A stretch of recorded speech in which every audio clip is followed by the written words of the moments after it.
প্রতিষ্ঠিত করা, নিজেদেরকে এস্টাবলিশ করতে হবে, দেশকে বিসর্জন দিয়ে হলো নিজেদের স্বার্থ রক্ষা করাই হলো এদেশে যাহারা এসেছে।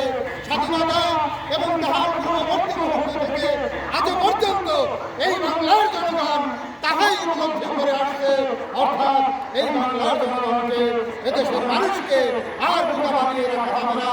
অর্থাৎ এদেশের মানুষ অত্যন্ত সচেতন মানুষ, এদেশের মানুষ সেই স্বাধীনতাকামী মানুষ, এদেশের মানুষ গণ অভ্যুত্থান করে এদেশের স্বৈরাচারের পতন ঘটিয়েছে, ফ্যাসিস্টের পতন ঘটিয়েছে।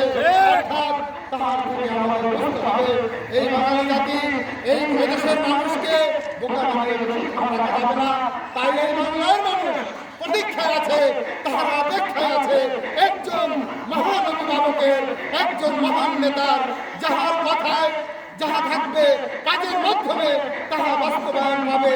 সেই মহান নেতা এই বাংলার মানুষ তাহারা তাদের হৃদয়ের অন্তরস্থল থেকে তাহারা খুঁজছে, এবং সেই নেতা হচ্ছে জাকের পার্টির মাননীয় চেয়ারম্যান পীরজাদা মোস্তফা আমির ফয়সাল।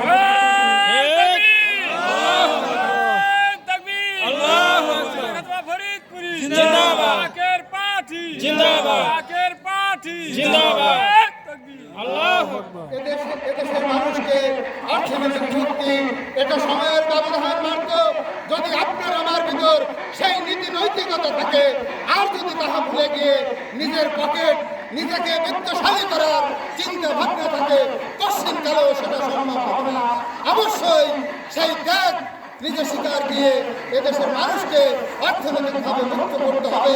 তাহা সম্ভব একমাত্র জাকের পার্টির মাননীয় senior vice chairman doctor Saim Amir Faisal Mujaddedi, তেনার মাধ্যমে, তিনি বিশিষ্ট অর্থনীতিবিদ, তেনার মাধ্যমে আমরা এই বাংলাদেশ গোটা দেশ আমরা বিশ্বাস করি সেই অর্থনৈতিক মুক্তি এই বাংলার জমিনে অচিরেই হবে। তিনি বলেছেন জাকের পার্টিকে আপনারা সকলকে সময় দিয়েছেন, 5 বছর 10 বছর 15 বছর ক্ষমতা এদেশে মানুষ চালিয়েছে।